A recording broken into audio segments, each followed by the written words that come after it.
Rondo, I finna slam dunk. Get big on you fake pumps. That pump ain't no fake pump. Bitch fell for the pump fake. Got him talking like first take. Get it right on the first take. Hit the hole in the first.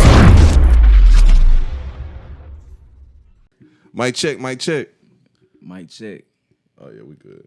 Another episode of Sit Down with Slim. We got a new guest in the building, man. I got to start doing more interviews. I'm going to let you introduce yourself because I don't know which name you want to go by. Some people call me Killa. Some people call me Joe. Some people call me No Love. Why the name Killa? Who gave you that name? My brother, well, really my mentor, he just got out, I believe it was like a week ago on the 19th of August. I don't want to speak on too much, but you know yeah, we've been through a lot together, and he the one that gave me the nickname. So, shit, that what it is. That what it is. Bro, you got a real interesting story, so I kind of want to start at the beginning. Let's start all the way at the beginning. Where was you born? Like, where did you grow up at? I was born Get the mic just a little close to you, don't mind. You good? Go ahead. You good. I was born in Northside Hospital. Like my childhood is kind of like hazy. I'm trying to remember some of it, but Northside Hospital, grew up in like somebody that's from Atlanta will tell you that nigga ain't from Atlanta, because you know I grew like I did most of my like older parts of my childhood in Gwinnett.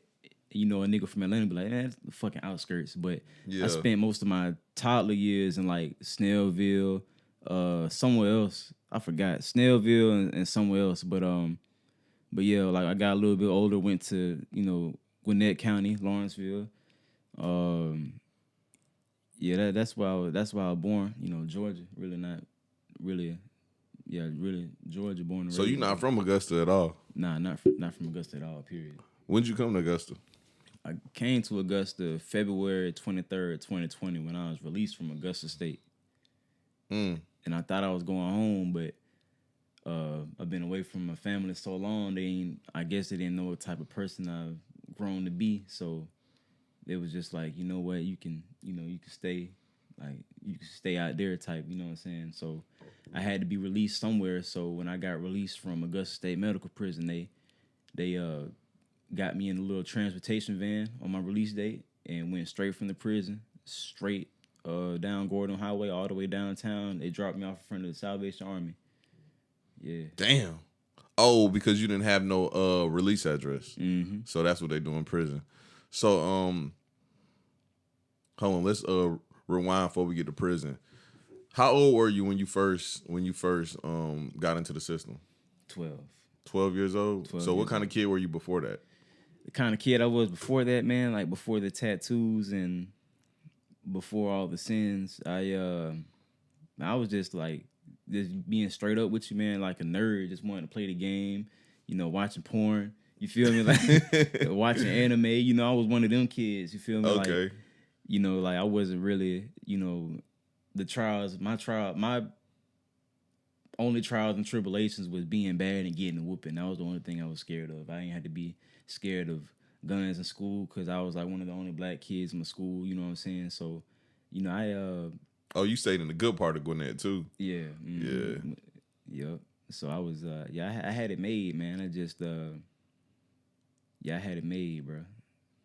So you just, basically what you're saying is you had a good life growing up, but you just made some mistakes which led you to be incarcerated when you was 12 years old. So what happened when you was 12? I ran away from home a lot, which caused me to be on probation. I always wanted to do what I want to do. Mm-hmm. And eventually, being on probation, I broke into somebody's house. I didn't have a gun. They said I had a gun. They charged me with armed robbery. They gave me juvenile life. And when I was finna get out of juvenile, I was involved in a riot. This was in Milledgeville, YDC. Hold on, so what all institutions did they send you to while you was in juvenile? Oh, man. Started off in Sumter, YDC. They increased my mental health level in Sumter, YDC, and they sent me to a juvenile that deals with mental health juvies, Augusta, YDC. This is actually my first time coming to Augusta. Never thought I'd be living here at the time. Augusta, YDC. Mm-hmm.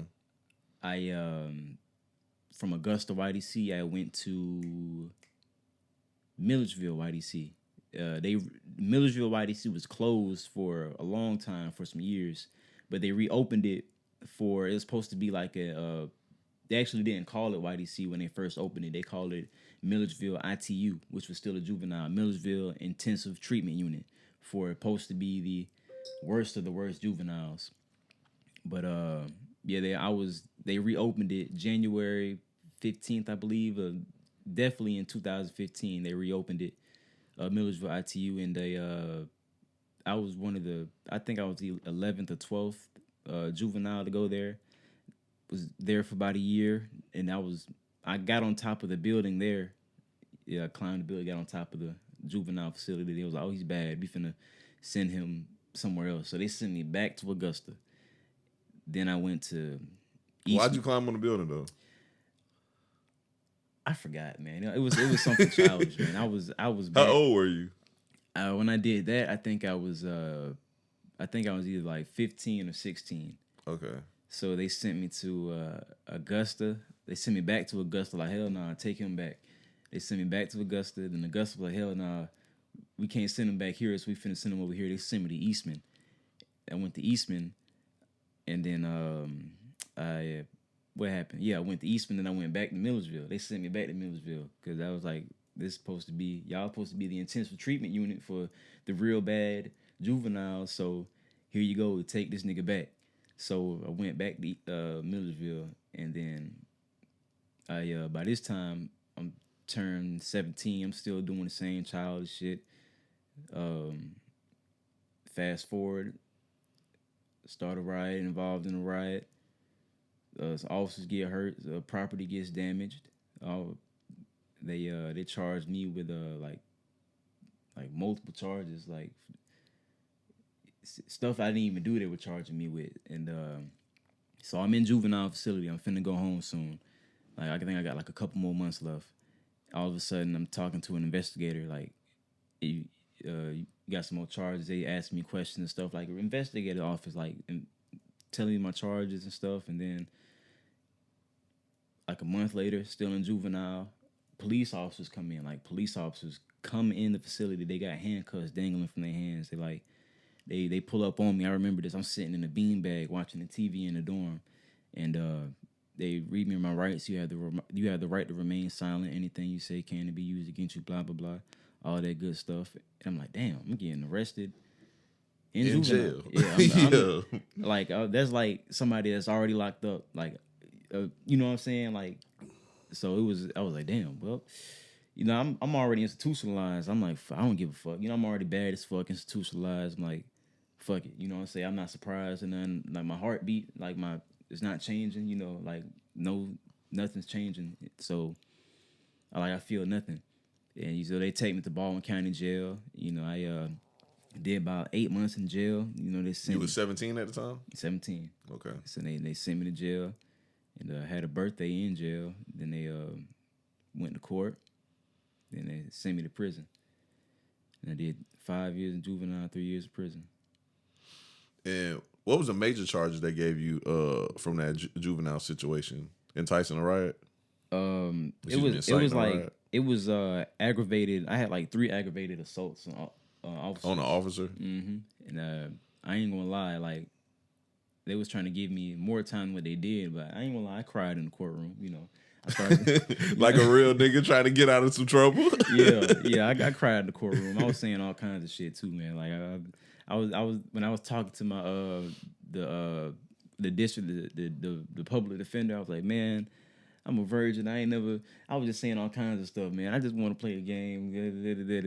I was just mumbling, just fumbling and bumbling with my words, just saying all kinds of shit, man. Just speaking from the heart. And I guess they told it was a female judge, and I forgot what she said exactly, but you know, I think that I touched her heart a little bit with my story and how long I've been locked up and stuff like that. So, you know, she gave you the minimum she could give you. Yeah, the charges were like de-escalated from aggravated to obstruction of officer.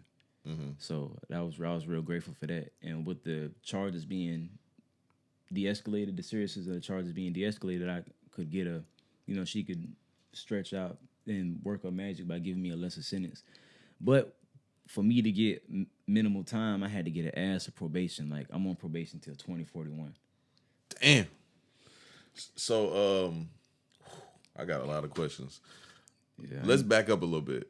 How was it basically growing up in juvenile institutions? like me being straight up and just like 100% real with you, man. Like, I was, I was scared, bro. Cause like I said, man, I was one of them kids that just wanted to play Halo on the Xbox 360, and when my mom and dad was asleep because I was on punishment. One of them kids, you know what I'm saying? I was just like, and so me, like being locked up with motherfuckers is actually, been jumped off the porch ever since they jumped out the womb. You know what I'm saying? So motherfuckers that's been, going through, real life shit ever since they was little and was in there for some more serious shit than I was, and that had more street smarts than me. I was like, it was hell for me, bro. Hell on earth, bro. Like, and I was. What's some of the things you had to deal with and you experienced being around people like that? I felt fear. I was scared every day. I felt alone because I was, not calling the people that was around me stupid, but they were smart, street smart, and I had zero street smarts. But the only thing I had going for me was I was just book smart. You know what I'm saying? Like, I remember the first card game. This is why I'm so good at Tunk now. It's ridiculous, but like. The first card game I learned how to play was Tunk. I've never touched a deck of cards until I went to Sumter YDC. Like, I used to get fucking scammed. Like, they'll be gambling and teach me how to play at the same time, and I'll be wondering why I keep losing. I was one of them. Yeah, they were scamming you. Yeah, I was real. What they call green. I was real green. Yeah, I was bright green, nigga. I was. Yeah, man. But I did adapt, and I'm an adapter. But how long did it take for you to adapt to being in that system? Probably like me adapting to like the whole situation fully. It took me about like 3.5 years. For real? Yeah. So you got in there when you was 12 years old, and you don't feel like you fully adapted until you were like 15. Yeah. Yeah. And what made you finally adapt then? Just embracing the situation, learning from others, learning from other people's mistakes, not giving a fuck, like just stop giving a fuck, the no more Mr. Nice Guy shit, Yeah. Everything my mom and dad taught me about morals and do the right from wrong, throwing that shit out the window. Ain't that crazy? You had to throw that out the window though, like because that's really what make us humans. Yeah. But in a place like that, you have to. Yeah, like even in juvenile, bro. Like, and you know what's crazy, bro? Like me being in a juvenile and me being in a level 5 prison, like fucking, like I don't know, bro. Like I don't know if it's because I was in the adapting stages, but for some reason, if I had to choose. Like the only thing that I pick all day that would make me choose juvenile over prison. Like in juvenile, I've never had to worry about one in Georgia. Like you don't have to worry about like knives or getting stabbed to death and not worrying about the officers just leaving you in the desert by yourself. You know what I'm saying? But you might get beat up, or jumped on by multiple people like it's a fucking seafood for the PlayStation 5. You know what I'm saying? But yeah. But man, but that's probably the only thing you have to worry about, just fighting multiple niggas back to back. Like, bro, I was gonna ask you that because a lot of people say, or used to say when I was younger that juvenile was worse than county jail. Oh yeah, you think so for real? I agree. Yeah, like the only thing that prison has over juvenile is fucking weapons. Like motherfuckers have katana blades in prison, bro. Like. Sights. And what's that for the people listening? Katana blades. Yeah, it's like a traditional Japanese sword that is made like specifically so the weight can fucking slice through skin and bone type shit. Like motherfuckers is taking their time making weapons. Like it's a fucking handcrafting them. Yeah, you got like professional blacksmiths, bro, that just make weapons all day, and you hear that shit. You just hear the scraping on the floor. Like, yep, that is a weapon being made that it can possibly be used to stab me. I don't know who it's made for. Let's hope it ain't for me. But juvenile, you just like juvenile. Like if you're, it was. Okay. So like my old mindset, this shit was like when I had totally psyched myself out and became fully adapted to the chaotic environment. It was it became fun because like all you doing is just like I ain't got to worry about dying. You know, might get my jaw broke or lip busted or something split, but you know what I'm saying. It's just fighting. You know, just and that's what really got me through it too. Just trying to become a better fighter every day, and you know the people that actually had some status or some over. You know, they was real good at fighting, so that became like a motivation. You know, just in the cell by myself. I don't read this book 5 times. Ain't nothing to eat. I'm bored as hell in the cell. So I'm finna shadow box. I'm finna exercise, do push-ups. That was the thing that I think that got a lot of juveniles through juvenile. Yeah. Just being able to let off some steam through exercising. Well, exercising and hand-to-hand combat. That's what got me through it. And that's actually what got me like it helped me grow, you know what I'm saying? Cause like being locked up, I ain't had no like no sports, you know, or nothing like that. So this is I was gonna ask you too, did you go to school while you was in juvenile? Yeah, hell yeah. You got your GED or did they have some high school equivalents in there? I was gonna get my high school diploma in juvenile because you can go to high school while you're still in juvenile, but they do provide the option of GED after you turn 16, and I believe you have to have your parents' permission to get your GED. But they do provide mandatory high school, middle school classes. But as soon as I was finna get my high school diploma, I was like only a couple credits away. I caught them charges, and I had to get my GED. And damn, yeah. And you got your GED when they finally shipped you off to prison? Mm-hmm. I could have been got it as soon as I went to prison, but I was procrastinating. So I didn't get it until I went to Valdosta State in 2019. How was it transitioning over that quick from a juvenile institution to a county jail to a state prison? Juvenile to county jail. County jail was that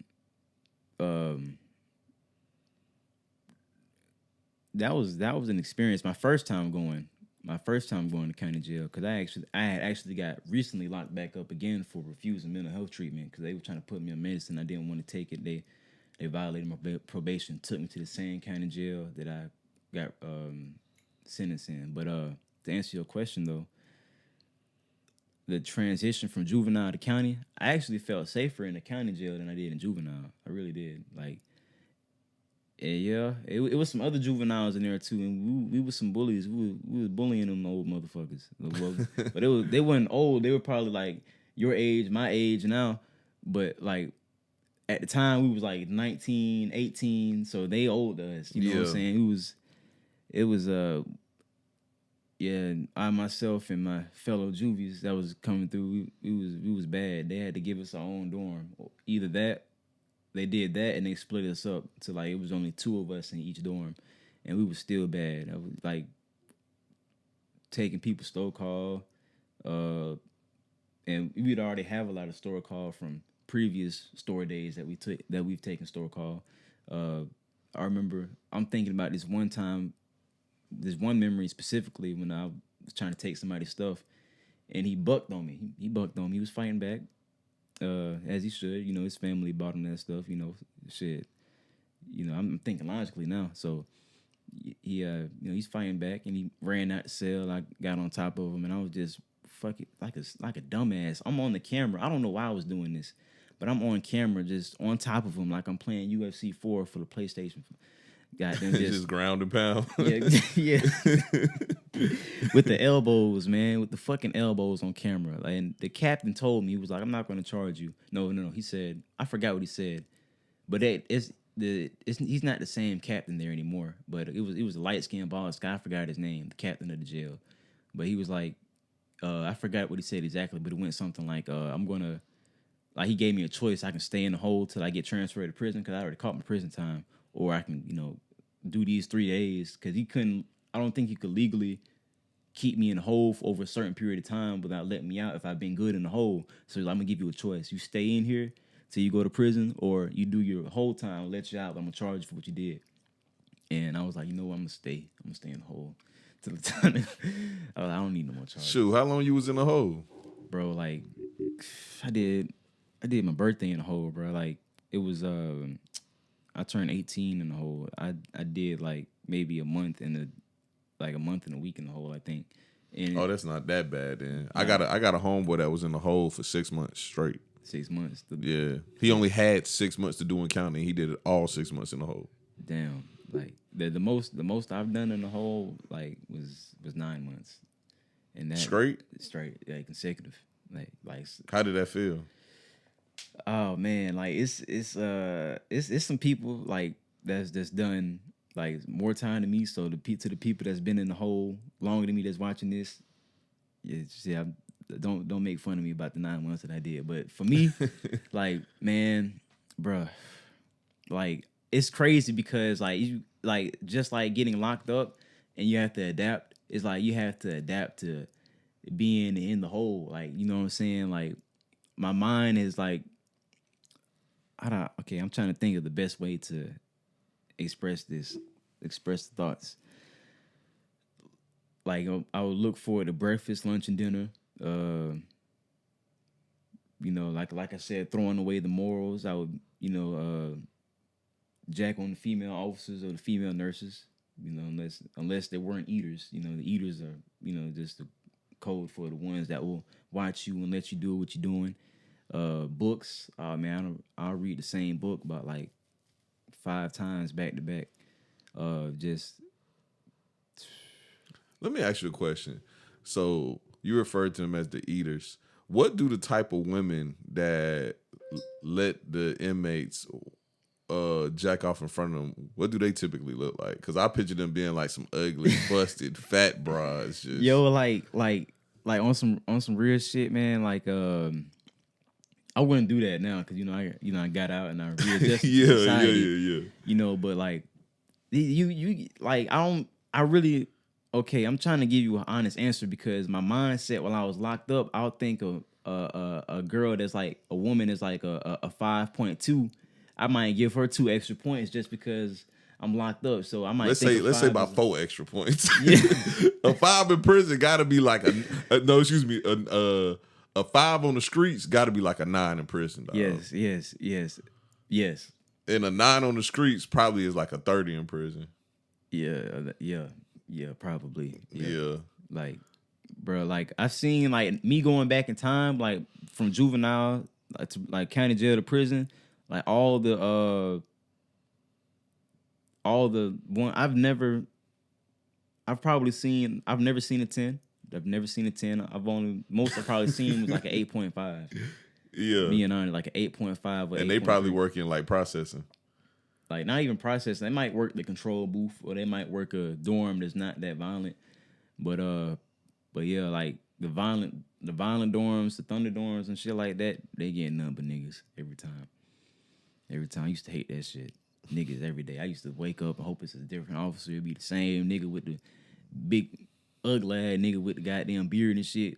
Bald head with the beard. Get serious as a motherfucker. I ain't smiling.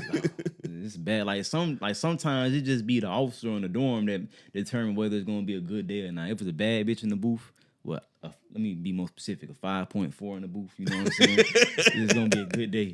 Yeah, it's bad. It's bad as it can get. Yeah, as bad as it can get. Yeah. Man. I was talking to one of my partners that's locked up now. We was talking about some business, and he was like, "Hold up, bro. I got one in the gun line. I gotta call you back." I'm like, "All right, bet."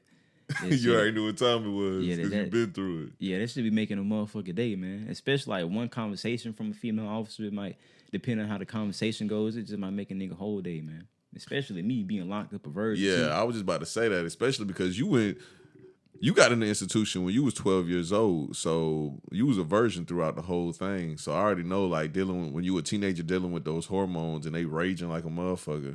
Yeah. I can just imagine, like, That's why anybody listening, you can't judge somebody for getting aroused when they see an ugly ass female officer. Like that's you a kid. You never had sex before. Your imagination is running wild, and your testosterone is through the fucking roof. You doing push-ups every day. You the healthiest you ever gonna be in your fucking life. You know what I'm saying? Yeah, like it was crazy because it was one old nigga. It was somebody talking shit, and I was like, all right, come on, come in the room. No, it was somebody talking shit, and the old nigga was like, yeah, don't fuck with that boy right there. Yeah, that nigga was locked up since juvie. Yeah, he got hella. I forgot the word he used. Hella testosterone.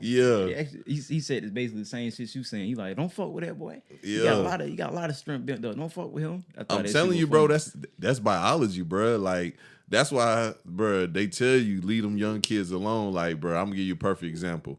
I helped somebody move all their furniture yesterday, and then I helped them put it together. It was an all day task, bro. I slept in damn near till like 11 o'clock today. I'm still sore as fuck. You know what I'm saying? Because I'm older. Shit ain't working how it used to. But if I was your age, I'd be good. Yeah. I could have moved that shit. I could have woke up 6 in the morning like, what we doing today? Yeah. You know what I'm saying? That's why you don't fuck with them younger guys. Like, bruh, in a fight, in a real physical fist fight, right? Yeah. You can probably go about 2-3 minutes, maybe 5, just depending on goddamn what's going on.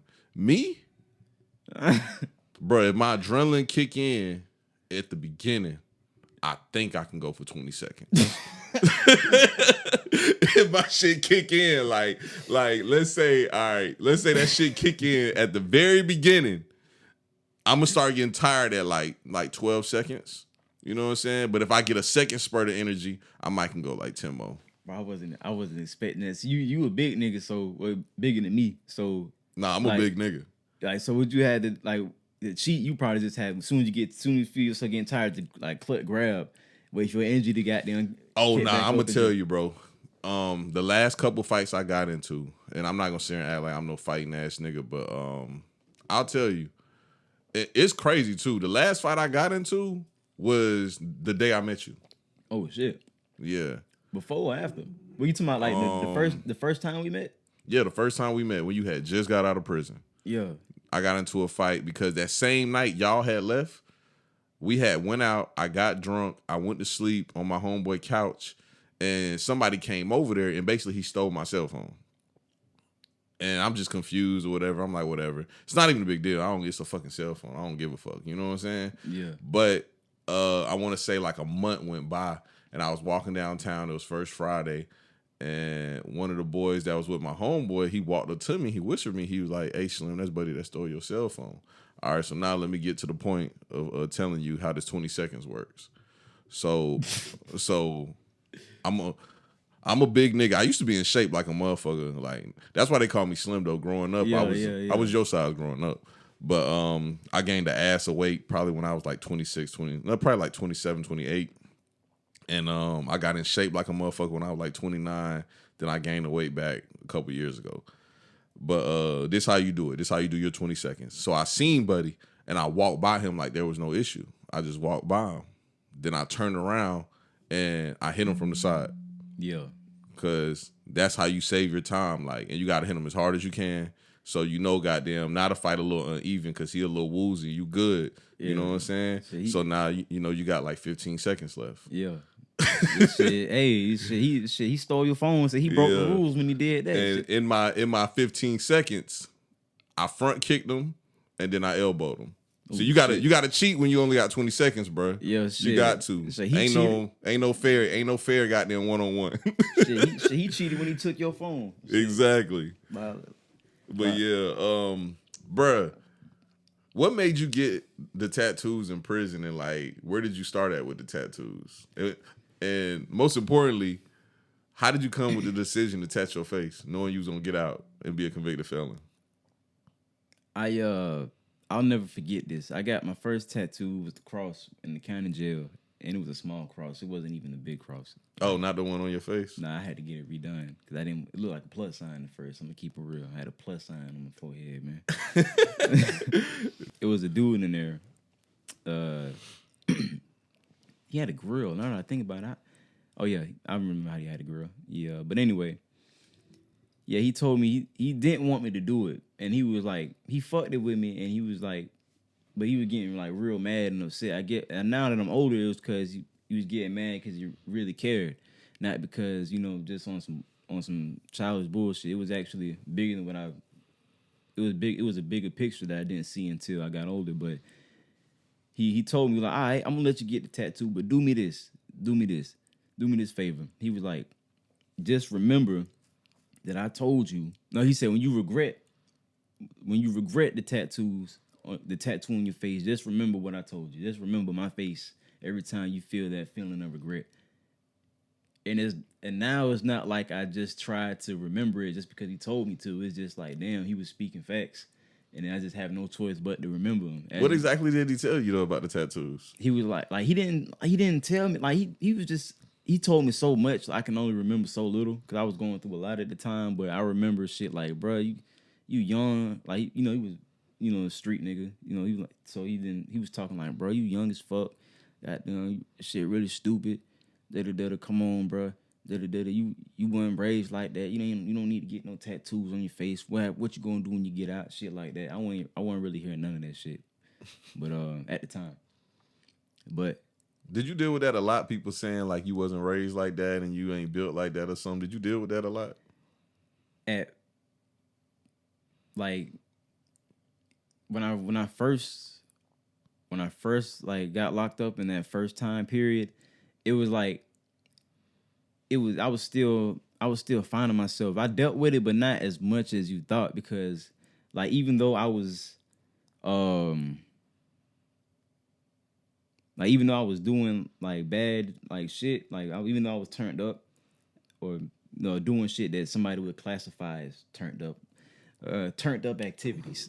Yeah. But like I was always myself. I had never tried to change my lingo for nobody or saying shit like the other motherfuckers be saying, like blickies and shit like that. I just stick to the same my own lingo, which is dictionary lingo. I like to use big words from time to time, but I see, because you're real well spoken. Like you ain't.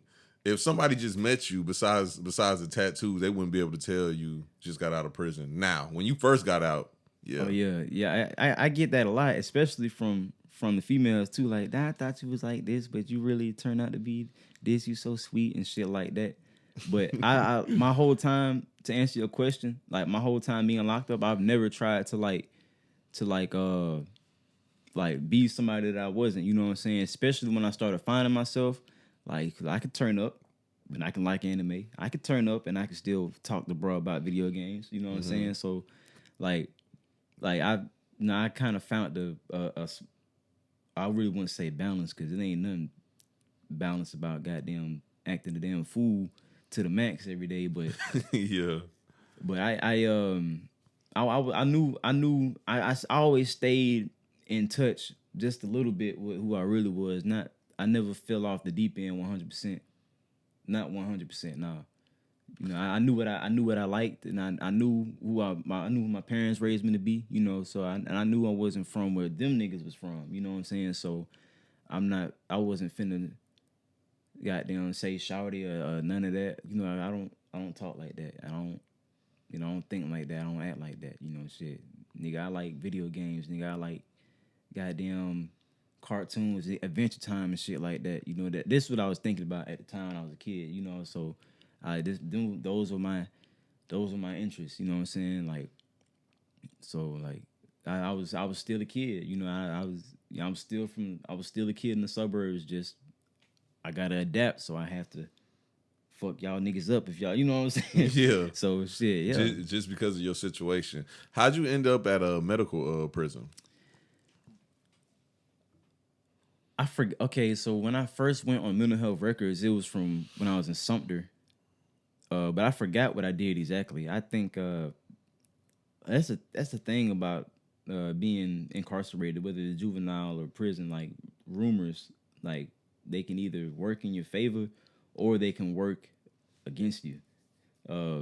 But rumors have always worked in my favor for me while I was locked up. Like, cause I did something. I was finna do something, and somebody heard about it, and then I didn't even talk when I first got locked up. I didn't talk a lot because I was scared to talk. The motherfuckers was all making fun of me. Oh, he talks proper. Now motherfuckers think I'm a bitch, and then guess what? He's gonna try me like a bitch, and then I have to show you that I'm not a bitch, and then I'm going to the hole now. And so a lose. so I really just stopped talking. I didn't have anybody I could call. You know, there was nobody to talk to. You know what I'm saying? So anyway, but yeah, to answer your question, like that was my first mental health record. Like I forgot what I was finna do, but the word spread around somehow. Counselor tells officer tells somebody higher person on the higher pay grade person, and they locked me down. I've been locked down for like a month and a half, and they send me to Augusta. So when they spread a rumor that you was about to harm yourself? No, harm somebody else, like okay, drastically. Okay. But I forget. It's been so long. Like I forgot exactly how it played out, but it was something. It was something that I was finna do, and I wasn't even finna do nothing that crazy. I was just finna beat somebody up, but they just made it seem like I was finna do something like drastic. Like I just had a trick up my sleeve. Really, I didn't have nothing up my sleeve. So they sent me to Augusta State Medical Prison, and man, I mean not Augusta State Medical Prison, Augusta YDC. I'm getting it mixed up now. I went to Augusta YDC, still in juvenile, and yeah, that was my first. That was my first mental health trip right there. They was telling me about the mental health case plan and all that and shit like that. I know that was a real bad experience. That medicine had you fucked up, wasn't it? Yeah, it did. Yeah, sleepy. In simple terms. Mm-hmm. Yeah. At Augusta, when I went to prison, when I went to county jail, went to prison, I started off as like mental health level 2. Like mental health, matter of fact, I've been mental health the whole time. I don't know what's under mental health level 2. But I was mental health level 2. I was at a regular prison. This was at Coastal. I was mental health level 2. And then like once you mental health level 3, that's like bigger leagues of crazy. So they send you to another prison that houses mental health level 3 inmates. I forgot what I told. I was 18 at the time. I was talking to my mental health counselor because I had just gotten into a fight with somebody. And this is no lie. Like, I remember it. I remember this. I was talking to him. He was like, because I had just gotten into a fight and you want to do a mental health redo a mental health evaluation on me to see what my symptoms were, I believe.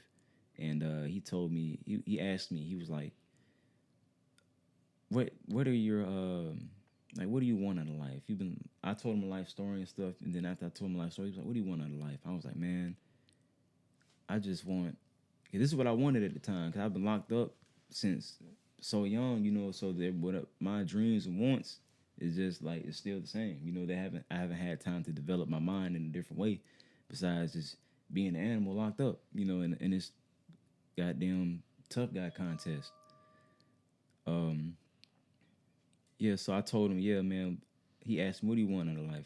I was like, man, I just want a nice video game set up with a big TV, with a nice house and candy and sodas. After I told him that, I don't know why, but he's boosted my mental health level up from mental health level 2 to mental health level 3. And then that's when I got transferred. That's it? Yeah, that's it. That's all you told him? That's all I told him. That's it. You ain't tell him nothing else. You ain't tell him nothing else about harming yourself, harming nobody, nothing. You told him you wanted a big house with video games. Yeah, if I wanted a nice video game set up. See, that's what I don't understand about the system, because I'm not going to sit here and act like I know everything about psychology, but what I do know is if you take somebody that's 12 years old and you put them in an institution where they never get to experience life, they're mentally still going to be 12. They're never going to fully grow into like an 18-year-old. Like, you know, if you ask a normal 18-year-old what they want, they're going to say, I want to finish college or something. You know what I'm saying? Something like that. Mm. But you've been in an institution since you were 12. You know what I'm saying? So you want to finish, you know, living out your childhood. That doesn't make you crazy at all. So I don't know what that is. So he sends you to he writes this report, and you get transferred to a facility that can handle level 3. Mm-hmm. And let me take a stab at it. You ended up soon at a level 5. Yeah, I went like okay, they got mental health they got the mental health levels, and then they have the security levels. Those are two different things. Like I went to, but they did. You're right. They did send me to a level 5, but Augusta State Medical Prison, it's level 5, but it's not the worst level 5. You know what I'm saying? That's like because Augusta is really built for mental health in the city. yeah. So like it was a level 5 prison, and I was mental health level 3 at that level 5 prison, but it wasn't that bad. That level 5 Augusta State Medical, not talking shit about the niggas in Augusta State Medical Prison. Shout out to y'all niggas that's holding it down, doing the time. You know what I'm saying, making money in that bit. But like, it wasn't what my experience. You know what I'm saying. It wasn't that bad. You know, it was doable. You know, you ain't had to worry about getting stabbed for no reason. Just mind your business and don't, fuck with nobody else. You know what I'm saying? Or don't do nothing out the way. You ain't got to worry about your safety like that for real. Like especially if you ain't no fucked up individual. Mm-hmm. But I was medium security. I was at the time, and I was chilling. I kept a low profile. Then I just was going through shit, and I'll turn up here and there. And I wasn't keep in mind, I'm not turning up as much as I was turning up in juvenile, because these motherfuckers got tasers now, and they have bear spray, which that shit is way more powerful than the bear mace. Yeah. It shoot up to like 12 feet or some shit. Yeah, them folks, I used to be trapped in a cell, like, smaller than this room, and them folks used to empty half a can of that shit. Like, that shit broke me. I didn't want no more smoke with nobody after that, after getting sprayed. But it feel like it clear your whole system out. Every piece of mucus that you got anywhere is coming out after that. That shit. If you ain't got mucus, that shit bringing up all liquid out your throat. You spitting all that shit out. Your skin's gonna be burning. Even if they don't hit you directly, it's gonna float in the air until it finds something to stick to. And then, like, I don't know, but for some reason, it's hard to keep your eyes open after you get sprayed. Then, like, once I've been sprayed so many times, I can memorize the process and recite it like perfectly. Like, after you get sprayed, like, time goes by, it will start running down your body. Why it does this, I don't know. And then, like, for some reason, like, it always gets to the like the private part, and it start like when it'll run down, and then it'll start burning your private part. Then it'll start burning the tip, man. That shit is fucking crazy, bro. And then, oh man, that shit's crazy. And sometimes they put you in the shower after you get sprayed, which is what they're supposed to do in the shower. It makes it burn even more. Yeah, it intensifies it. Yeah. That mace ain't no hoe. But let's get to the part when you get out, right? So you knew you was about to get out beforehand. Did you parole out? I maxed out. I'm on probation. Oh, okay. Yeah. You did say you maxed out. You said because they sent you to the Salvation Army. How did it feel when you called your parents and they basically didn't want you to come back with them? Because I know you probably was dreaming of that day for a long time. Well, it wasn't my parents. I thought I was gonna be living with my grandparents, because like I've actually at this time while I was locked up, I've actually communicated with them more, and they was who I was staying with before I got locked up. So I thought I was going to live with them, but it was like, I understand, it's been a long time, so like, and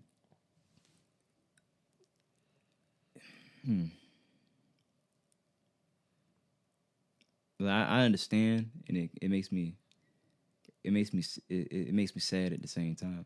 Yeah, I feel you. Because that is something hard to deal with. Like, you've been dreaming of this day for forever, and then, their standpoint, they're just kind of confused on, like, who you are and what's going on, because they never really seen it, or, Yeah. So, what was your plans when they dropped you out, though, after you got the information that you couldn't go back with your grandparents? It took me a while. Like, I was riding the van back to, like, because I'm new to this city, so I'm getting out. I don't know how long this ride is, but I think it was like a 25 to 31 minute ride. So I'm riding. I'm enjoying the ride, enjoying the view, because it's not every day I got to ride in the car unless it's to another prison. Well, it's a bus, and it's a hot bus with other niggas. Mm-hmm. And you can smell the toilet that's on the bus. But So yeah, I'm riding. I don't know what to think, man. It was just like a surreal moment. Like I'm still like in my mind, I'm still waiting like for some shit that I've done to catch up to me. Like, oh, they some new charges gonna pop up about this or some new or it's the thing that you did 2 years ago that bruh took the charge for, or he snitching on you later on. And you know what I'm saying? I'm just thinking about all kinds of negative scenarios of my freedom to get, canceled. So like I'm really enjoying it and not enjoying it at the same time. And I when I get dropped off to the Salvation Army, it was still like I was still locked up because the officer that was there, he couldn't leave me by myself until the lady had let me in the Salvation Army, but she couldn't let me in because like how the Salvation Army works, they like it's not like come and go as you please. Like you have to wait till 4:30 to, get checked in and all that extra stuff that they got going on. So, but he eventually left because he had to get back to work. I was happy when he left because I just wanted to walk around. He wanted me to stay there until 4:30, but I'm free now. You know what I'm saying? So I'm just walking around. I got a phone. Yeah, I got out of prison with a phone, but I got a phone and trying to figure out how to work the GPS on it. And the GPS taking me the wrong way. Like I know how to use it now, but I'm supposed to be going this way, but I'm walking like 2 miles that way, and then when I figure out that I walked too far, it'd be like, it's like reroute you. Yeah, I'm like, what the fuck? And I used to get so fucking mad, like jump in the air, throw temper tantrums, mad. Cause I'm like, I'll walk this way, then I'll walk that way, then I'll walk this way again. That's 6 miles walking back and forth. Yeah. Like it was an interesting experience, man. Like trying to figure out the GPS, like going into like a Wendy's or a Bojangles. I remember I went to Bojangles, or was it Popeyes? It was the Bojangles in Wanton Way. That's Bojangles. The lady was getting mad at me because I was taking too long to order and there was people behind me, but I was overwhelmed with so many options. I'd be like, let me get some chicken. She was like, what kind of chicken you want? I was like, I don't know. Like, it was a new experience for you. Yeah, like I got options now. They like shit. She's like, okay, you want this? What kind of sauce you want? I get to pick sauce. Like, yo, this is crazy. Like, what kind of drink you want? What kind of this you want? Like, what size do you want? Like, shit, just pick anything, man. You make it. Like, I was stressed out, bro. That shit was stressing me out. And my options was killing me. I went inside of Walmart, seeing all the colors. I haven't seen so many colors in person, like without being on TV, without the TV screen, showing colors. Like I haven't seen that many colors in person in a while, and I broke down in Walmart and I cried in Walmart. I had to walk out that bitch. I was gonna, but it was just a new experience for you. Yeah, because like I don't know from experience, but from listening to your story, and I'm sure the people listening probably is gonna feel the same way. When you tell these prison stories, it kind of sound like life is kind of like black and white and gray. Like I think of a TV show like Breaking Bad or Better Call Saul. I don't know if you've seen those shows before, but before every episode, they have like this black and white scene, and it's always like some rough shit going on. Yeah, that's kind of how I view life. Like when shit is like bad for you and crazy, it's just like gray and black. But when shit is good, it's bright and colorful, and like the reds and the pinks pop out more, and you know what I'm saying. So it's that kind of experience. But the day I met you, I remember because I'm gonna tell you, there's nothing against you, bro. I'm gonna tell you, you good. My homeboy Damo, I tell him all the time, he likes to bring strays in. He loves that shit. He don't give a fuck who you are, what you've been through, what you got going on. He's not gonna know if you've been a rapist, if you steal, if you do anything. He green as fuck. Like that version you were talking about you when you was 12. Yeah. He's that times 30. He's damn. Green as hell.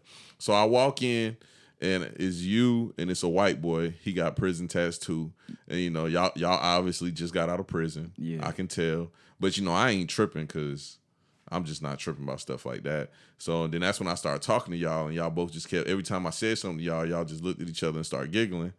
And y'all was just looking at me. I think we was high, bro, that day, bro. For real? Yeah, we was high. Yeah, because I kept talking to y'all, and y'all would just look at each other. Y'all would giggle. Y'all would answer a question every once in a while. Then I remember the white boy, he kind of looked at me and like, he ain't say it, but he kind of insinuated like, man, bro, why you asking us these questions?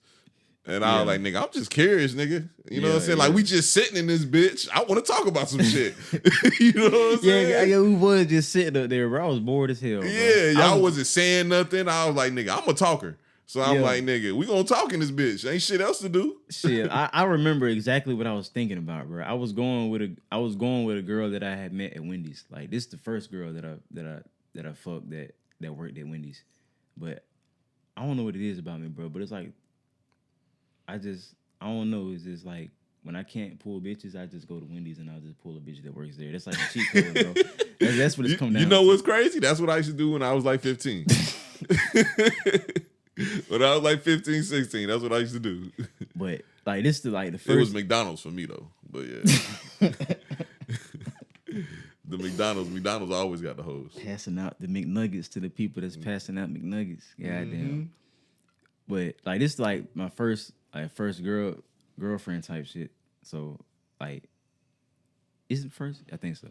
But anyway, long story short, I was getting tired of her, really. So don't judge me. But I was getting tired of her. You know what I'm saying? So I was like, what about her? What you getting tired of? Talking too much. Just like not talking about shit. Yeah, really not talking about. So shit. Hold up, that's your first time really dealing with women. So you don't really like know how to deal with women, huh? Yeah. Like how was your first experience out of prison dealing with a woman for the first time? When I first got out of prison, bro, I did not get none until like 8.5 months later, bro. Probably worse. I think probably like 9 months, 10 months. None of your people wanted to buy you a prostitute or nothing? I didn't have no people when I got out, bro. Like my partner that got out, the nigga I told you, my mentor that just got out August 19th. This nigga goddamn. This nigga is fucked so many bitches since he been out, man. I don't know if he passed my body count yet, but this nigga almost there. This ain't even been out a month yet. Yeah, like this nigga's doing way better than me when I first got out. And why? What was it about you where you couldn't, I don't know, get women or whatever the situation was? Like, I don't know, bro. Like, it's just I'd say it's because probably I've been locked up all my player development years, and like and every time I try to talk to a female officer while I was locked up to get some practice in, it like shit, another nigga would come and fucking cock block or either it's crazy, bro. Like the female officers that would show me interest, niggas would cock block, and then when I do have a lot of quality time with a female officer, they don't want to talk to me. So, and I don't know, bro. It's just like I'm trying to break free from that person now, but it was just like I was just a robot, bro, like a soldier, like, you know what I'm saying? The only things that I know that I can really, got expertise in is not talking to you, bitch, but violence, you know what I'm saying? Violence, and not just wild violence, like crazy suicidal violence. I'm talking about strategic, what's the word I'm looking for? Strategic, planned, calculated violence. Like do something and get away with it. That's like what I specialize. That was the only thing I was good at the time, and that was the only thing that I really had to bring to any table. My work ethic, my tunnel vision, dedication to getting something done. And I didn't have no like I didn't know how to play the game, and didn't know how to, put my pull-up game still weak. Like if I nigga, like I don't know, bro. Like I don't know, bro. I don't know what the fuck I be doing, bro. Like I'd be fumbling. I don't fumble so many bitches, bro. It's just crazy. How you be fumbling though? Like you told me the other day, you was like you was walking down the street and the girl was like she wanted to rub on your stomach or something. Yeah. What'd you do after she said that? Shit, I fucking took my glasses off. Like I was like, me? Like, I didn't say me. I said, huh? Like, I didn't. I, you know what I'm saying? I couldn't believe it.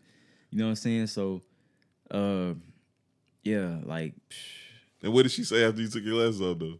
She said the same thing she did last time. She was like, can I touch the 6-pack? Because it was some shit like that. And I had just got a tattoo on my chest, so I was like insecure a little bit. Like, damn, I don't want to think I just be rubbing myself with baby oil. You know what I'm saying? 'Cause I had some Vaseline on my shit, and she rubbed it, like she was rubbing my stomach, rubbing the Vaseline and all. She was like, okay.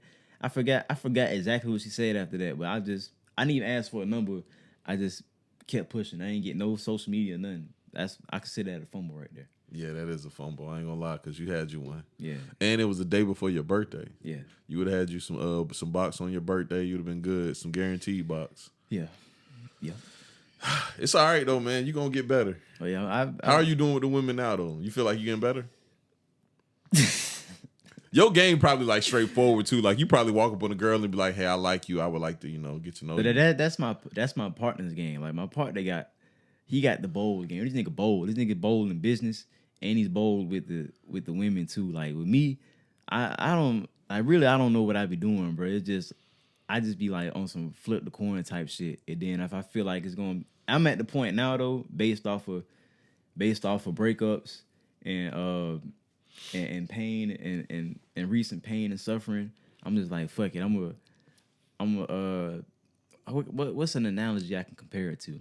Like, I'm gonna shoot the ball, and if the ball doesn't go in the hoop, I'm not finna try to rebound with that same basketball and shoot that same basketball. I'm just finna grab another basketball off the shooting rack and just shoot that one. You know what I'm saying? I'm not gonna keep on trying if I missed one time. Cause like, but which is not an ideal or correct. I'm not gonna say it's ideal or correct, but just like, I'm tired, bro. My calf muscles hurt, bro. I'm tired of chasing bitches, bro. I really am, bro. Like, shit, I'm coming up in the world a little bit. I'm getting some money now, so I'm fuck it, shit. How long did it take you to kind of to figure out what direction you was going in life? Because I'm gonna be honest with you, that day I met you, you had on that black hoodie covering up most of your face. Oh yeah. And the person who you are today is two totally different people. And I told Damo that because Damo was like, I think he's just not as institutionalized no more. I said, Damo, you're fucking stupid. You don't know shit about people. I said, he's a totally different person. He went from not talking to nobody, moving around, kind of skeptical, weird, just like, you was like, what's the Kendrick Lamar album? Kind of like a small kid in the big city. You had that look on your face like all the time. Like you'll just be walking around looking at the buildings, just confused. Yeah. And now you just walk. You got a lot more confidence, and I don't know if that's from getting women now, but you got a lot more confidence. You know what I'm saying? Like you come into who you are.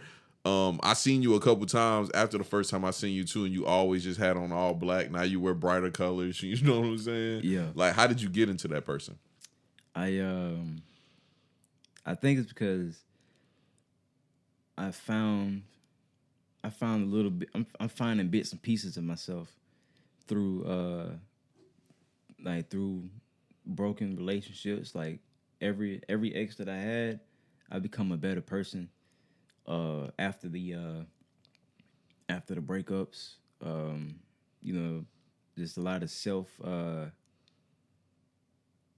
I knew this finna sound like, it doesn't sound crazy, but it sounds crazy coming out of my mouth because I don't like to call it meditating either, but that's the only word I got for it. But I actually meditate, bro. And then I seek counsel from niggas that I fuck with, like niggas that I know will actually kill somebody about me. Like I seek counsel with those people. When I say it's just one person. I don't know why I say those. It's just one. I don't call my grandparents anymore and ask them for advice. I call my mom from time to time to ask about female advice because that's my mom. But I call my partner, and I take his counsel, take his advice, and I meditate, and I have my drive is strong, man. Like Like I got that's what meditation, counsel, and drive. Really. What's the first job you got out of prison? First job I got is Crowthall Laundry. That was my first job right there. The place that washes the linen and the linen and the blankets and shit for the hospitals. Okay. Yeah, that was my first job. I know that was rough. It wasn't rough for me because like me just getting out, I've like done worse of details, so like that wasn't shit. But like now looking at it now, like yeah, nigga, that was fucking slavery. Like but I respect everybody that does what they have to do to get paid without taking from somebody else. Mm-hmm. You know what I'm saying? That's worked hard for their shit. So I ain't knocking that shit. You gotta get it any way you know how. So now I actually respect myself for, doing what I had to do. Then not knowing how to get a higher, amount by doing less. So that was my first job, yeah.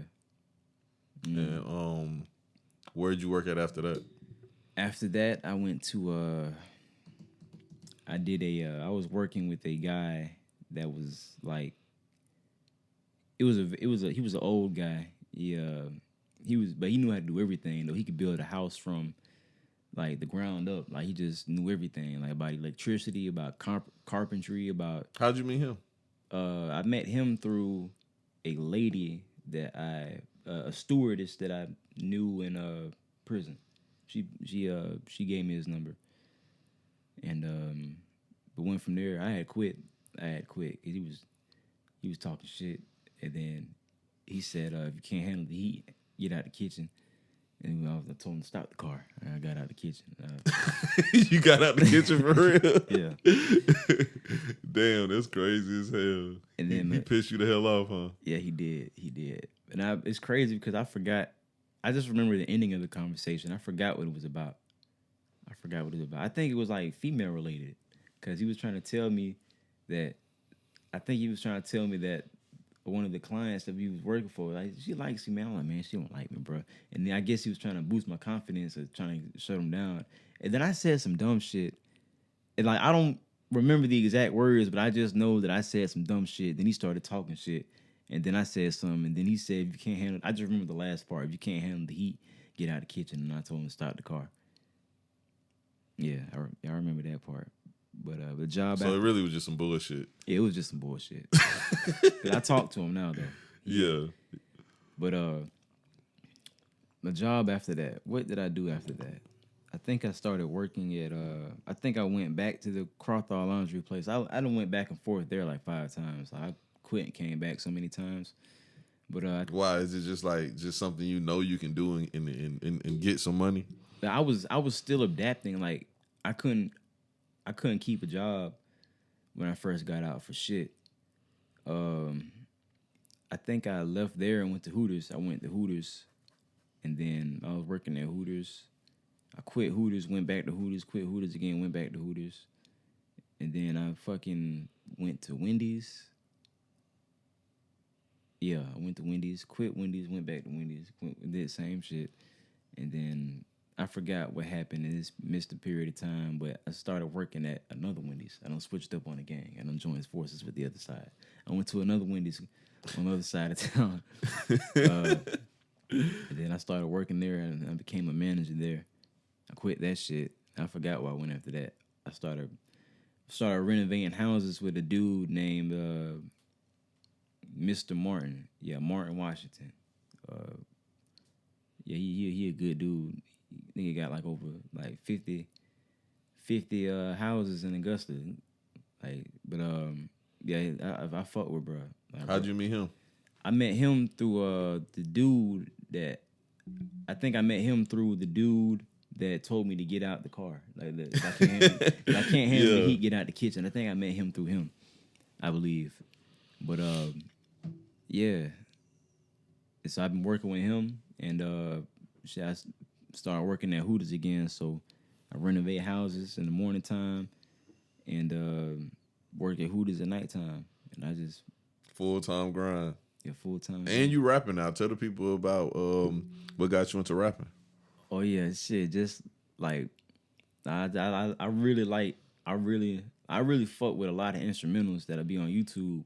Like, and I be when I was locked up, I used to, like, when I was in juvenile, it was other niggas that could do what I do, like with the vocalizing and the beating on shit and humming at the same time while they beating with a pencil or something. Mm-hmm. And niggas just that's what really got me into like rapping and shit. Like, so it was just I just being able to express myself and motherfuckers be like, oh yeah, I fuck with that shit. It was just like being able to say some shit and he's like, yeah, and they be nodding their head and shit. It shit was fire. So, and it made the time go by too. So you can't beat it. Like, you expressing yourself and you making time go by. Hell yeah. So it's kind of therapeutic for you then. Hell yeah. So I, even when I got out, you know what I'm saying, like, I ain't with the bros no more. Like, you know, they got them do them little rap sessions and shit. But I just be listening. Sometimes I might catch myself just listening to YouTube instrumentals and shit like that, and just like like just riding the beat, you know, type shit. Yeah, just that's what got me fucking with that shit for real. I wanted to rap when I really wanted to start rapping just before I got locked up. I wasn't good at all. Like, but I done kept doing it. I done got a little bit better. And got a lot better. I made a major improvement. Like, so what you plan on doing with it? Just you just having fun with it right now, or you plan on taking it super serious? Just plan on taking it super serious, and if that shit takes off, then I'm gonna, you know what I'm saying, I'm gonna exert a lot of energy into it. But like, whatever I'm doing though, whether I take it serious or not, I'm gonna try my best. Yeah, you know what I'm saying. That's why, you know, try to, you know, invest money into it. Cause if I'm gonna do it, I ain't gonna half-ass it. You know what I'm saying. So if I'm gonna do, I'm the type of nigga, like, if I'm gonna do it, I'm gonna do it type shit. So, like, yeah. Like, that goes with anything, whether it be like business, relationship, hobbies. If I'm gonna do it, I'm gonna do it. Like, if I'm playing Call of Duty, nigga, just know I got these expensive ass headphones on. I'm gonna hear your footsteps, and I'm gonna be in this little corner right here waiting on you before you try to slide on me. Yeah, just take. You still playing video games now? Yeah, not as much because I work a lot. You know what I'm saying. So, but when I do, what game you got? Man, I'm waiting on. I just recently got a PS5. Now that I got my bucks up a little bit, but like, when I got it, I realized, like, damn, I got the PS5, but none of the games that I really want is they all on Xbox, huh? Nah, not even that. They for PS5, they just not here yet. Like, oh, okay. It's Marvel, Spider-Man 2, Assassin's Creed Mirage. They dropping the announcement for, I think. Yeah, they dropping the announcement for UFC 5. They got UFC 5 coming out. Mm-hmm. But they don't even have I think they're going to drop a reveal trailer soon. I think like in 2 months. I don't know. But I was looking at it on Metro Zone on my phone.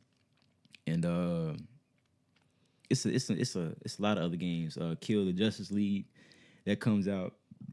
Suicide Squad Kill the Justice League, that comes out next year. But all the new games that just came out, they're available for PS4 too, and I've already played them. Like Street Fighter 6, the Resident Evil 4 remake.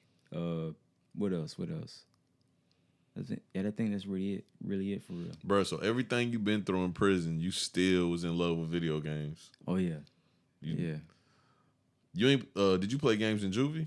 Cause they got games in juvie. Yeah, right? they got games in juvie. I was actually on the honor dorm in juvie. But everybody had their own little systems. It was like, okay, so in Millersville, ITU, IDC, they have 5. Well, the whole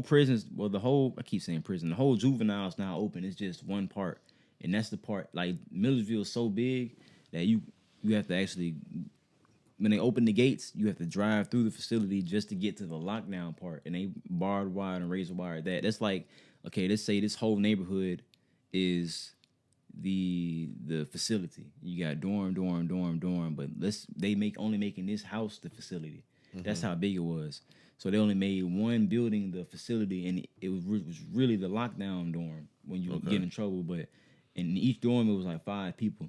So altogether, that whole facility only holds 25 people because it's supposed to be an intensive treatment unit.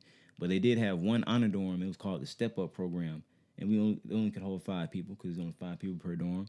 And they had like 4 PlayStation 3s. No, it was 3 PlayStation 3s before they upgraded to the PS4s. Yeah, that. So I had my own. It was 5 of us. It was Psycho, Mumu, Mumu. I forgot the other 2 niggas. Damn it. Fuck. It's been that long. Me, Psycho, Mumu. Oh, a nigga named Malik. Me, Psycho, Mumu, Malik. And fuck, I forgot. But it was a lot of other people that came after, but we was like, I believe it was like the original 4. I came real late because I was finna be one of the people to go, but I did some stupid shit. But I think I was like the 4th person to come, if I'm not mistaken. I believe I forgot who the 5th person was. But anyway, long story short, it was like 5 of us, but 2 out of 5 of us was like not interested in video games. But that was perfect because it's 3 PlayStations. So if 3 niggas like to play games, and that's good. So, it was a nigga named, it was JJ. Me, Mumu, Psycho, Malik, and JJ. He had went home like, I think like a couple months after he went to the honor dorm. That's why I forgot about him. Yeah, but so the only Psycho, he was just like to talk to the bitches that worked there. It's like and write notes to them and shit. So like he wasn't. Did he ever get some play? Yeah, I think he did. Shit, but that's how it goes. Like if you like how to if you want like the niggas that get play, they so smooth they not gonna let a nigga know. You know what I'm saying? So shit, the nigga was so played, probably did. So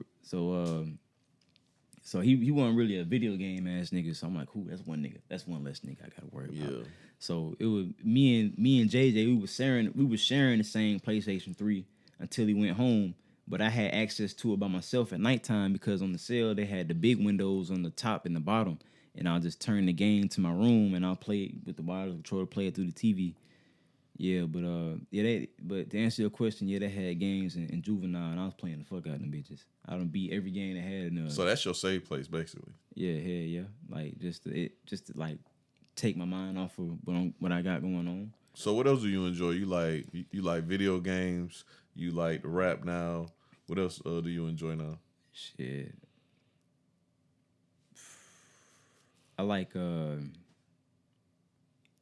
reading.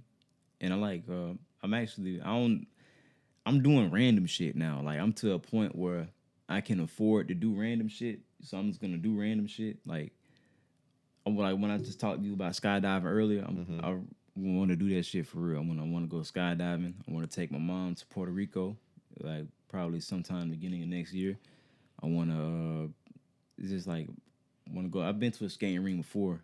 I busted my ass when I was little. I'm just finna see if the same thing happens this time. And I'm older, maybe. Oh, so you just redoing things from your childhood that you haven't done since then? Yeah, that's what you about to start doing. Yeah, find out what else do I like, type shit. So yeah, I tell you this, like, but I know what I don't like. What's that? I'm a hard ass worker, man. But I don't like working. So was you trying to figure out what you can do so your work can be enjoyable now? Yeah. And that's why rapping is coming into play. Yeah. Mm-hmm. What else you thinking? What other businesses are you thinking about getting into? I'm actually thinking about buying my own property and renovating it and renting it out so I can have a steady income, and then take that income from me working and me and that rent money that I'm getting, and go get another place, and then go get another place, and then go get another place. Okay. I told you my dad does that, and that's always the number one way to get rich in this country is real estate. The number one way. That's what everybody always tells you. So that's a great plan, a great idea. I wanted to ask you a question before we get off too. All the time that you've done in your life, do you feel like prison rehabilitated you? Nah. Not at all? Nah. It made me it made me something like it actually it's like I'd say it's a it can rehabilitate some people as far as drug addicts. You know what I'm saying? Like, cause some people they got drugs in prison, yeah, but some people they actually get locked up, go to jail, go to prison to actually be more healthier than they could ever be in the streets. So I'd say it probably rehabilitates those people, but as far as the average person is just a a criminal enhancer. They either going to become a more dumber criminal or a very smarter criminal. Well, at the that's the average side effects of being rehabilitated through the system. But but yeah, man, like the thing, like I was it was somebody I was talking to. I was talking to him, and they was talking about, man, you give me anxiety, da da da, all this and that. I had to tell him I'm not because I don't try to scare anybody. Cause I learned the hard way, motherfuckers that people kill what they scared of. Like if there was a spider crawling right there, I'm gonna kill that motherfucker. I'm just gonna, cause I'm scared of spiders. Unless that was your pet spider, you know what I'm saying? Yeah. But people kill what they scared of. So I try not to scare anybody. But like the things that I'm capable of, now I would have like the things that sometimes that I think about when I get into them dark places and them dark spaces. Probably would have never been able to be capable of this if I've never been through the hell on earth that I've been through. Mm-hmm. So I'd say it does.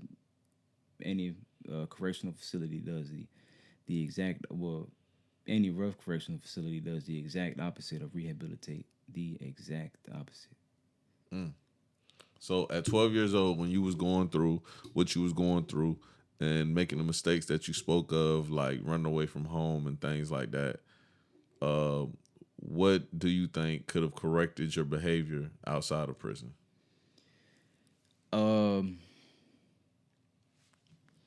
That's a good question. I've actually thought about that. Like, I can't say better parenting. Well, like, but you got social media talking about generational curses and all this shit and all that shit. Parents taking their anger out on their kids, not raising them how they supposed to be raised. But I really can't say that because like everybody has a choice, even children. So and my dad, I had my dad in my life. My dad was a hard working dude, you know what I'm saying? Like, and my mom, she was smart. She did what she was supposed to do. So we was fed. Me and my brother, we was fed properly. We may not have wanted to eat as much as we wanted to eat, you know what I'm saying, which was all the time. We wanted to eat all the time. But we ate when we was supposed to eat, so like, but as far as me acting up and, what could have been done differently, I'd say, I don't know, because I want to say an eye opener, just the conversations. But my family's had a lot of conversations with me. But I know it's finna sound crazy, but actually giving me what I wanted until I got tired of it. Like I wanted to play the game. Let me play the game until I get tired of it. Then like if let me get tired of this. So let me get tired of this phone. Let me get tired of this game so I can put my interest in something else. If this is being held as a reward, or I got to get all A's to play this, or get all A's to do this, or get all A's to do that, now I think, oh, this is the key to life right here. You know what I'm saying? This is what I need to die for. You know what I'm saying? This is the shit. Well, really, that ain't shit. You know what I'm saying? That is not life. That is not nothing. So it shouldn't be like a bloated reward. You know what I'm saying? Don't make. I feel like them things shouldn't have made me. I feel like that shouldn't have been presented to me as a bloated reward. Maybe my interest would have went to something else. Yeah, that was a good ass answer though. But yeah, so damn, I kind of wanted to talk about one more thing before we got off too. Oh, you good? That was the last thing I had, but it was one more thing I found interesting. So I'm gonna tell you a story, and I kind of want to like get your side of it. So one time when I was young, right, I had went to jail on some dumb shit like at the movies. Me and my homeboy, like the officer wouldn't let my girlfriend in the movie because I think she was 16 and we was 17, and you got to be 17 to watch R-rated movies. Yeah. So we had like tripped the officer and took off running. And goddamn, she didn't run with us, her stupid ass. Oh, so I don't know, some way I was playing Romeo and Juliet and went back up there to try to get her or something. They took both of us to jail, right? So I ended up being in jail for a little minute, like a month. It was not my cellmate. My cellmate was a crazy ass nigga that used to hang on the fucking walls and do stupid shit and pop the lock, so we was locked down all the time and just do dumb shit. But it was the guys next to us. They was teenagers also. They had just came from juvie because they caught a armed robbery, and one of them did something violent at the armed robbery. I ain't gonna speak on camera. So they all was about to go to prison though, but because they charged them as adults. They was all juvies, but they charged them as adults. So they came to the county to face some misdemeanor charges, and before they got shipped off or whatever. One of the guys we had cleaned up in the cell block, so they basically let you watch TV late as fuck at night if you clean up in the cell block. And he was talking to me, he was asking me weird ass questions. Like he was like, "Hey bro, you ever been to prom before?" And I was like, "Nah, I ain't never been to prom." And he said, "Damn, man." He was like, "Man, the white girls be fine, don't they? How they skin feel?" And I was like, "Nigga, that shit kind of dry, like it feel kind of scaly." He was like, "For real?" He was like, "So what's the difference between the white girl skin and the black girl skin?" And I was like, "Man, you know, black girls be smooth and shit. They be smelling like shea butter and shit. The white girls, they don't really moisturize, so they be kind of dry and shit." And we just talking like all night. He asked me weird ass questions like that all night. Then the nigga just paused and he just started looking at me. And he was like, "Man, I wish I could have sex, man." And I was like, "You ain't never had sex before?" That nigga was like, "Nah." He was like, "Shit, I'm probably gonna die not having sex too." He was like, "So I just be trying to live through other niggas and ask them what the fuck going on." Bro, I went in my cell and cried like a little girl. That shit made me sad as hell. He was the same age as me, bro. That shit made me so fucking sad because I was like, man, this nigga, he's never really going to experience life, and he's a fucking child. Never going to be able to experience life, like nothing out of life. Like, bro, he was asking me simple shit like how it feel to go to the grocery store with your mama. Like, he was asking me simple shit like that. So did you have them kind of feelings when you was in prison? Yeah, I've asked some similar questions to some older folks too, really. And I guess even though I wasn't innocent, I guess my ignorance and innocence to a majority of things that the people around me wasn't innocent to probably saved my life too, cause I was like it's a lot of young niggas locked up, but you know it's not it's more grown niggas, you know what I'm saying, that's been experienced life that's getting locked up than niggas that hasn't experienced life at all. And it was one nigga that told me it was a nigga that actually killed the pastor too. It was a nigga that killed the pastor, white boy. He was never going home. Even after he did a life sentence, he had fucking charges in other states. So he had he had told me, he was like, "Man, I ain't gonna lie to you, bro. You're actually the first person that I actually want to see go home." I was like, I didn't know how to process it at first until like it hit me like at nighttime. I forgot when he told me. It was like maybe after dinner trays. Like that's probably like 5. They brought the trays to the dorm that day, and they brought the trays to the dorm. He told me that shit like probably like 6:40 p.m. some shit like that, 5:40 p.m. some shit like that. He told me that shit. Oh, yeah, you probably one of the first people I want to see go home, man. And the way he was looking and the way he said it, I was like, shit, damn. Well, I was like, appreciate it. You know what I'm saying? Thank you. And I didn't think about how deep that was until like later on that night. I was like, damn, fuck. You met a lot of people in this motherfucker. I'm the first. Yeah. And you been here a long ass time, probably. Yeah. So shit. What was it though? What you think made him say that to you? I don't know, but like even though I don't know, bro, like I guess it was the fact because like at this time right here, I was at a level 5 prison, and this was not a very safe prison at all, and I was just like I was